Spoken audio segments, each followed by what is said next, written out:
This is Doofy McButterscotch, and we're back to do Michael Douglas's movies. We got all but one of his movies.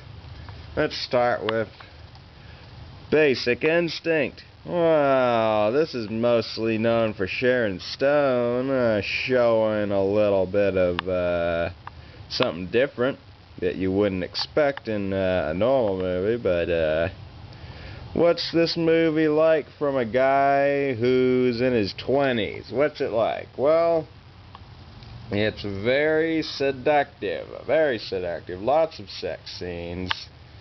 And very erotic. And Sharon Stone is basically the killer. And she kills all the guys that fall into her trap. And she eventually gets away with it. But it's a lot of sex appeal and a lot of mystery that never really gets solved. If you want to see it for the one scene, I don't really need to see what scene it is, because you should know exactly what scene I'm talking about. If you want to see it, go for it.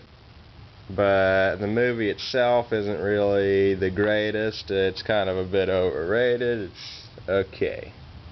Fatal Attraction. Now this one, I think this one's pretty darn good. This one's got Glenn Close, and it's really similar to Basic Instinct.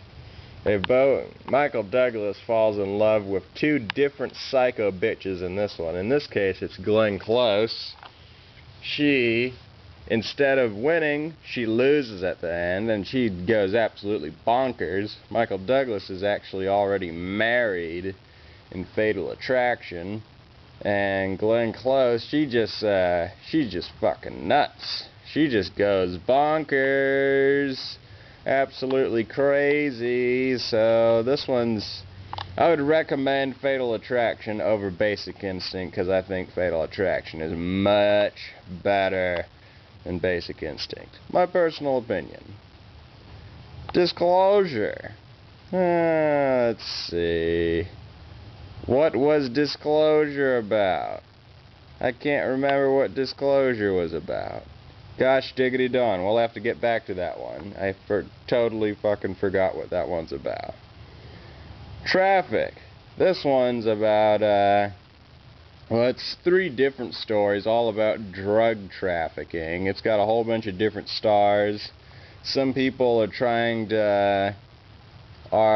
selling the drugs, some people are trying to stop the drug, and some people are just stuck right in the middle. It's pretty good, lots of action, a little bit informative, pretty darn good. Oh wait, I know what Disclosure was about.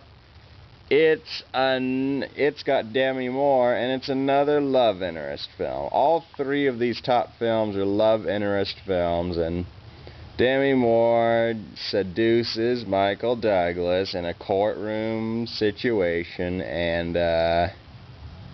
Demi Moore doesn't die, but she does lose.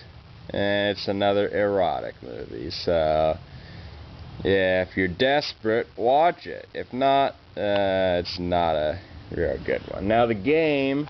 Now, I actually got a really bad experience from watching The Game, because I watched that on Netflix, and I watched that during the time when Netflix was on its period, so it was really temperamental. I mean, it started and stopped like every 30 seconds. It was just an atrocious experience trying to watch The Game. The movie itself, I probably would have liked it a lot more if it didn't stop and start every single 30-second loop. I mean, it just made the experience a lot more horrible for me, but I'll try to forget my horrible experience trying to watch this film. But what was it about? Well, it's all about Sean Penn being a dick like he is in real life, and tricking Michael Douglas into thinking that he killed his own brother, and tricking Michael Douglas into jumping off a cliff or a building in an attempt to commit suicide, and just trying to really fuck up Michael Douglas's mental state, and just pulling a really horrible joke that you'd never pull on a friend. Only if you're Sean Penn would you ever pull a prank like this, because it's a super dick move. Super dick. Black Rain. Well, it's all about rain and how the environment has turned the rain into blackness. The end. No. What's it about? No, you'll never see any black rain. There might be rain in it. I wasn't really looking out for any rain. There could be a scene with some rain, or maybe you can watch the whole film and there's no rain at all. It's all about Michael Douglas, and it's a real 80s-ish action movie where he goes around, shoots a whole bunch of guys, and kind of thwarts the evil gang in Asia from committing whatever felony they were trying to commit. Drug trafficking, human trafficking, or whatever the hell it was. He stops them from doing it, and they all get caught, and the good guys have a little 80s moment where they celebrate, and that's about it. A Perfect Murder. Oh yeah, I haven't watched that one. I can't review that. Romancing the Stone. Well, it's about Michael Douglas. He's gotten real desperate, and he's fallen in love with a stone. Nope. It's about, well, I don't know if there is a stone in this or not. There might be. Sharon Stone isn't in it, I can tell you that for sure. It's another really 80s movie about Michael Douglas and Kathleen Turner going into a jungle and fighting the bad guys and finding a hidden relic, exposing it to the world and protecting it from the bad guys, and eventually winning. That's about it. Quick summary. The American President. Well, as you might guess, Michael Douglas is playing the president, and he's fallen in love with some secretary of some type, and it's all about a secretary trying to like the President of the United States. So if you're a big fan of presidents, you could watch this one, because it's interesting. But if you're not a real presidential and political guy, you probably want to stay away from it, because it will bore you just like C-SPAN does. The War of the Roses. Well, it's about one rose not liking the other rose, and they get into a little bit of a war.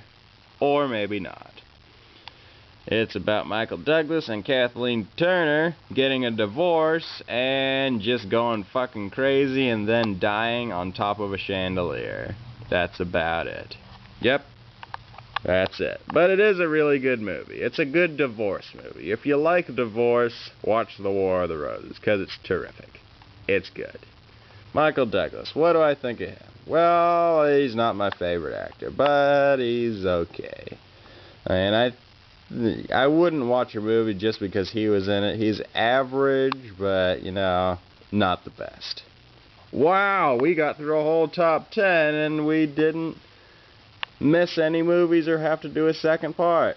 Super duper awesome. Alright, next up, it's going to be Clint Eastwood. He's going to be the next dude we're going to do. Anyway, that's about it for this video. I'll be seeing you guys next time. See ya.